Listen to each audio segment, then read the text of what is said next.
오늘의 범베팅카 블랙팬서 와칸다 포에버가 그 뚜껑을 열었습니다. 저는 시사회를 통해 하루빨리 먼저 만나보고 왔고요. 다 끝나니까 10시 50분, 집에 오니까 12시... 지금... 몇 시냐? 오늘은 와칸다 포에버의 따끈한 스포일러 리뷰, 영화 속에 등장한 떡밥들과 비하인드를 살펴보도록 할게요. 썰도 거미하고 가보자고. 가서! 자, 들어갑니다. Let's go.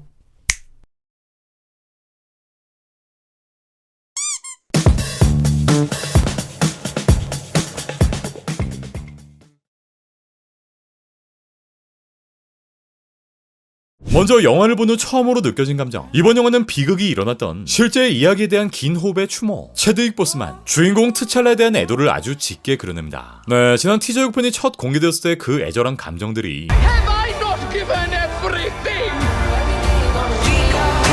영화 전반에 거쳐 그대로 묻어나 있고요. 보는 사람에 따라서 이 긴 시간에 감정적인 공감이 일어날 수도, 혹은 길고 지루하게 느낄 수도 있을 거라 생각됩니다. 일단 전 전자였긴 했지만 생각보다 트찰라에 대한 감정신을 영화 곳곳에 여러 번 굉장히 많이 내세웁니다. 영화의 초반 10분 정도는 정말 뒤지는 분위기, 공포 그 자체의 탈루칸과 네이머, 또 와칸다의 코터를 건드린 이 유엔 나부랭이들의 교차 편집을 통해 관객들에게 압도적인 기선 제압을 해버렸고, 그리고 마블 영화 최초로 아무 사운드 없는 체드윅 보스만이 가득 담긴 조용한 인트로를 보여줍니다. 이러한 영화의 내용들이 있기까지 불펜2엔 내부적인 우여곡절들이 많았는데, 마블은 체드윅의 사망을 없었던 일처럼 여기는 체드윅 보스만을 다른 배우로 대체하는 결정을 내리지 않았고 그의 사망을 영화 속에 그대로 투영시킵니다. 네, 모든 제작진과 배우들이 이 트찰라의 죽음을 진심으로 애도하고 배우를 넘어 영화 속 캐릭터에까지 상실에 대한 슬픔을 깊게 그리고 있으며, 마블이 이 트찰라라는 캐릭터를 엄청나게 사랑했구나 라는 감정까지 느껴볼 수 있었습니다. 이 모든 감정들이 교차된 상실의 시퀀스들이 이번 영화 안에 모두 담겨있기 때문에 영화의 전체 러닝타임도 굉장히 길어지지 않았나 싶고요. 전작인 1편의 러닝타임은 총 2시간 15분이었지만 이번 속편의 러닝타임은 총 2시간 41분, 대략 30분 정도가 더 늘어나 버렸죠. 그리고 그 콜라 먹지 마라, 물의 길 열린다. 죽은 시체도 벌떡 일어나게 하는 의료시술 빵빵한 이 와칸다 왕국에서 트찰라는 과연 어떻게 죽었을까에 대한 물음표가 있던 상황이었는데, 안타깝게 세상을 떠나버린 체드윅 보스만의 상황을 고려하여 트찰라의 죽음은 원인 모를 병으로 묘사됩니다. 이 원인 모를 죽음에 대해 슈리는 바스트 신에게 도와달라 하기도 하고, 의학 천재인 본인마저 납득하지 못하는 죽음에 대해 비통해하는데, 트찰라의 죽음은 그 어떤 설정으로도 구멍이 발생할 수 있는, 그러니까 해결법을 찾지 못한 것 같다는 생각이 들었고요. 모두가 이러한 상황을 알기 때문에 오히려 관객 모두가 용인하는 분위기라는 생각도 들었습니다. 한편 영화의 대표적인 액션 시퀀스들, 크게 봤을 때 오프닝의 대서양 탈루칸 습격 장면, 이 MIT 습격대 고속도로 씬, 와칸다 홍수쇼와 탈루칸의 습격, 와칸다와 탈루칸의 최종 전투, 마지막으로 블랙팬서가 된 슈리와 네이머의 전투씬 정도로 볼 수 있는데, 제 개인적인 생각의 결론만 말하면 이미 예고편에서 다 보여줬다 라고 생각되었습니다. 저 같은 경우 영상을 맹글기 위해서 공개되는 예고편들을 수십 번씩 보고 이걸 또 0.01초 단위로 쪼개가면서 보다 보니까 대충 어떤 장면이 어디에 있고 어떤 게 메인 액션이 될지를 예상하고 보긴 했는데, 개인적으로 사실상 가장 기대했던 네이머의 축지법 액션씬 예고편에서 보여줬고요. 이 바다와 공중을 가르는 뮤턴트의 위험 예고편에서 보여줬고요. 뭐 예고편 한 번 안 보고 가신 분들은 어떨지 모르겠지만 이걸 몇십 번 보고 또 기대했던 저에겐 다소 실망스러운 액션들로 가득했습니다. 이 네이머 설정 자체는 영화상에서 엄청나게 세다고 나왔는데 실질적으로 보여준 건 은바쿠 뚜까 패서 날려버리고, 이 전투기 꼬리 잡고 흔들어 던져버리기, 아이언하트 피해가지고 저 하늘 위까지 날아갔다가 회심에 일격 맞고 떨어져 버리기. 뭐 아이언하트 얘기는 이따 할 거지만 참, 이게 몇 세기 동안 살면서 헐크급으로 강한 친구가 얘 하나 시원하게 못 잡는 장면은 조금 아쉬웠고요. 필살기로 쓴다는 게 물폭탄에 물 받아가지고 던지는 정도랄까. 앞서 말했던 초반 10분에서의 네이머의 압도감, 심해 속 공포의 존재로 그려낸 씬은 정말이지 최고였지만, 네, 원작 코믹스 서브마리너 더뎁스의 장면들을 생각나게 하고요. 아이, 막상 까보니까 좀 이게 나중에 나올 우리 엑스맨 형들 사이에 껴봤자 저 한 세 번째 줄에 있는 쩌리 수준.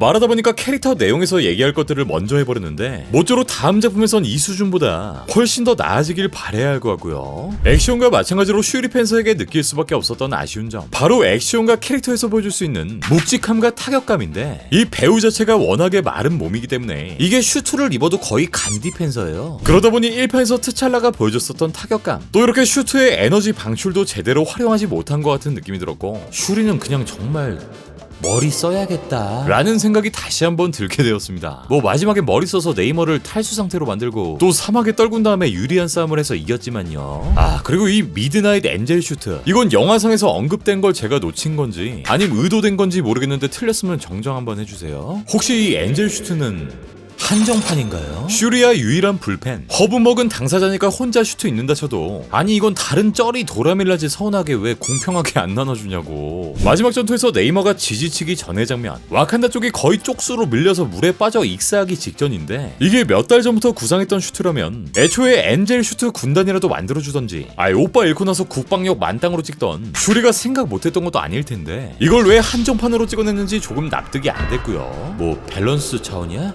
이게 좀 비슷비슷해야 되니까 얘라. 또 아이언하트는 그렇게 좋은 슈트 뽑아냈으면서 왜 배 끝에 같이 밀려있냐고. 이때 이미 네이머랑 슈리 싸울 때라서 어차피 공중으로 공격할 사람도 없는데 아이언맨처럼 하늘에서 탈록한 병사들을 하나둘씩 때려잡으면 될걸 이걸 배 위에서 서서 싸우고 있어요. 아, 아이언맨이 아니라서 그런가? 까지가 액션씬들을 비롯해 영화상의 디테일들, 개인적으로 생각났던 아쉬웠던 부분들을 서술해보았습니다.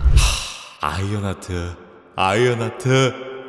하트야. 전 사실 아이언 하트를 이번 작품에 어떻게 쓸지, 이 캐릭터를 어떻게 포지셔닝할지가 너무 궁금했는데 어떻게 뭐 개그캐 하기로 한 거야? 사실상 전반적으로 무거운 분위기가 이어지는 내내 그나마 이 리리가 가벼운 농담들로 아이스 브레이킹을 하는데 얼마 전 등장했던 우리 카말라 칸과 비슷한 느낌이 아닐까 싶었고요. 영화의 개봉 전부터 모두가 우려했던 우리 철심장이의 캐스팅, 이번 영화에서 이 아이언하트가 어떤 식으로 나올지에 대한 우려, 뭐 사실 우려보단 하나같이 이 친구가 왜 나오냐에 대한 반발들이 더 큰 상황인데, 일단 이번 영화 속 아이언하트의 전체적인 분량은 대략 4분의 1 정도. 이번 영화엔 새로운 대표 캐릭터가 2명이나 되고 트찰라의 죽음, 블랙팬서의 승계, 와칸다와 탈로칸의 빅 전투까지 보여줘야 했기에 불행인지 다행인지 이 아이언하트의 분량은 영화 전체로 봤을 땐 크지 않았고 전형적인 마블 캐릭터의 솔로 작품 데뷔 전 빌드업 단계를 보여줍니다. 하지만 이 철심장이가 갑자기 툭 튀어나오게 된 사연, 과연 아이언맨의 후계자로 적합한가?에 대한 물음표는 쉽게 사라지지 않을 것 같고, 한편으로 얘는 그냥 향후 솔로 작품 아이언하트 때문에 이번 영화에 끼어 팔기 당했나? 라는 생각마저 들게 만들었습니다. 이번 영화에선 가볍게 아버지의 소중한 차 떡밥, 애들 과제 돈 받고 해주는 천재 쿨려, MIT 교수들보다 헐배 똑똑한 학생, 또 원작처럼 스타크의 기술을 뽀린 건지 요것들이 아주 겉핥기 정도로만 묘사되기 때문에 이 부분에 대해선 내년 가을에 공개될 솔로 작품 아이언하트 6부작에서 어떻게든 시원하게 풀어주지 않는다면 지금의 반발은 쉽사리 사그라들지 않을 것 같다라는 작지만 큰 걱정, 크지만 작은 걱정도 드는 게 사실입니다. 어렵다. 한편 이번 영화에서 압도적인 존재감을 보여준 나모르, 네이머는 캐릭터의 기본적인 카리스마를 뛰어넘어 배우가 보여준 연기 클래스 자체가 빛났다고 생각되고요. 원작에서 네이머는 아틀란티스 배경의 캐릭터와 설정, 그러니까 이미 물속에서 놀던 옆집 물맨과 동일한 설정을 갖고 있었지만 이번 영화 속 네이머는 고대 마야 문명을 기본 설정으로 하고 있고, 실제 영화 속엔 마야 문명의 유적지 시첸 이트사가 등장하기도 합니다. 네이머는 마블 코믹스의 80년 짜발을 먹고 있는 오랜 캐릭터인 만큼 이번 영화에서 보여준 능력도 빛을 발했는데, 이렇게 수중호흡만 가능한 탈록한인들과는 다르게 물 밖에서도 자유롭게 숨을 쉬고 요 발날개를 통한 공중 축지법, 원작 코믹스처럼 비브라늄 갑옷 착용, 또 뮤턴트라는 설정도 갖고 있기 때문에 지금까지의 히어로들과는 다른 매력을 보여주기도 합니다. 지난 4일 마블 홈페이지를 통해 공개된 네이머의 공식 스펙에 따르면 기본적으로 토르만큼 강하고 충분한 물만 있으면 헐크처럼 강하다 라고 새롭게 설명되었는데, 원작에서도 헐크와 대적할 만큼 충분한 능력을 보여주기도 했었고 이번 영화에서도 움바쿠가 직접 헐크급이라고 언급하기도 하죠. 이렇게 토르와 서로 좁히면서 싸운 전적도 있는 터라 이 형이 아무리 빤스만 입고 있다 해도 결코 무시할 수 없는, 향후 작품에선 부디 더 강력한 존재로 묘사되었으면 하는 바람이야. 사실 네이머는 지난 마블 영화 스콧 데리슨 감독의 대환장의 멀티버스에 등장할 예정이었지만 이후 데릭슨 감독이 영화에서 하차하게 되었고 기존 일루미나티의 오리지널 멤버 아이언맨과 함께 재회되었는데, 이번 작품에선 안티히어로서의 매력을 보여준 네이머, 결국 자신의 탈록한 백성을 지키기 위한 마음은 맞은편에 서 있었던 와칸다 슈리와 같았고, 이전까지 국문을 개방하지 않고 나라의 존재 자체를 꽁꽁 숨겼던 와칸다처럼 네이머 또한 자신의 백성들을 지키기 위해 자신의 국가를 위해 절대 타협하지 않는 인물로서 그려졌는데, 이제 와칸다와의 극적 협상이 이루어져 버렸으니 향후 와칸다와는 어떤 관계를 그려나가게 될지, 또 네이머는 향후 어떤 마블 작품을 통해 재등장할지 아주 조금 궁금하다. 오스카 의상상과 미술상, 음악상까지 거머쥔 쾌거를 이뤘던 전작에 이어 이번 소편 또한 와칸다와 탈루칸의 현란하고 독립적인 의상들, 각 종족을 상징하는 컬러, 시그니처로 할 수 있는 사운드 트랙까지 역시나 많은 디테일에 신경을 쓴 듯했고요. 배우들의 연기, 이번 영화를 찍기 전부터 굉장히 이슈가 많았던 주인공 슈리는 이번 영화에서 정말 칼을 갈았는지 거의 뭐 진짜 블랙팬서 빙의해가지고 연기하더라고. 이미 이렇게 울분을 토하는 장면을 보여줬던 라몬다를 연기한 배우 안젤라 바셋은 이번 영화로 트로피 몇 개는 질 수 있지 않을까 라는 생각이 들 만큼 소름 돋는 연기를 보여주고요. 네이무를 연기한 테노치 우에르타 메이야, 이름도 길어. 이 형도 역시 이런 류의 캐릭터로는 빠삭한 느낌, 이 캐릭터를 어떻게 연기해야 하는지 알고 가지고 노는 느낌. 하지만 앞서 말한 것처럼 연기에 비해 캐릭터의 매력도는 많이 떨어졌고 밸런스 문제도 있겠지만 이 형 더 개쩔 수 있었어. 1편에서 몽고형에 의해 다 타버린 허브, 이 허브를 섭취해야만 불펜의 능력, 또 전통적인 관습을 따르게 되는 블랙팬서 속 아주 중요한 키 역할을 한다 볼 수 있는데 천재 슈리조차 인공 허브를 만드는데 실패하게 되고 결국 이 해답을 네이머가 준 선물의 팔찌, 와칸다의 하트 허브 마냥 탈루칸 종족을 탄생시킨 식물로 제작된 팔찌에서 얻어냅니다. 어찌됐건 이 설정으로 인해 네이머와 탈루칸의 기원, 비브라늄을 가진 종족이 와칸다뿐만 아닌 이 탈루칸 종족도 존재한다는 걸 보여주었고, 이로 인해 두 종족 간의 공통적인 면모들을 보여주는 매개체 역할을 하기도 하고요. 엔딩에선 요 인공 허브를 여러 개 사실상 무한으로 다시 재배하게 되고 향후 새로운 블랙팬서의 탄생을 암시하기도 합니다. 우리 몽고형 킬몽거의 이야기를 안 하고 갈 순 없는데, 지난 유출 루머의 내용대로 하트 허브를 먹은 슈리 앞에 나타난 몽고형. 슈리는 지금까지의 와칸다의 전통은 물론 와칸다에 속해 있지만 오랜 관습을 믿고 따르지 않았는데, 마찬가지로 맹목적인 자신만의 목적을 얻으려 했던 킬몽거가 슈리 앞에 나타나 너도 나와 다를 것 없잖아,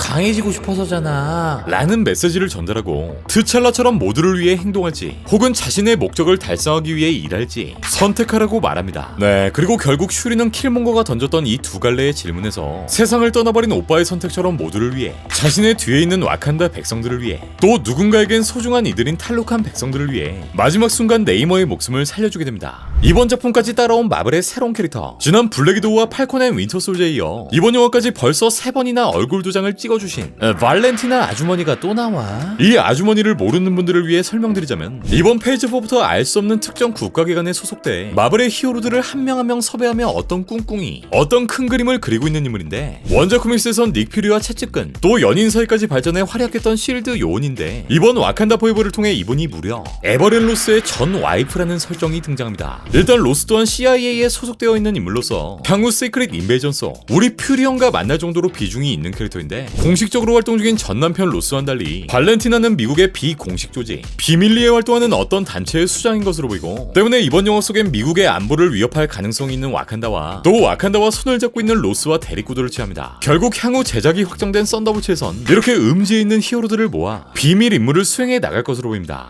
라이언 쿠글러 감독은 지난 인벌스와 인터뷰를 통해 제드윅 보스만이 사망하기 전 원래 쓰려고 했던 2편의 내용 중 일부를 밝히는데, 이번 소편의 각본 작업 도중 제드윅의 사망 소식을 듣게 되었고, 이로 인해 속편의 내용이 변경되었다. 원래는 분립으로 인한 상실감이 메인 주제였는데, 블랙팬서 또한 분립으로 인해 5년간 세상에 존재하지 않았었고,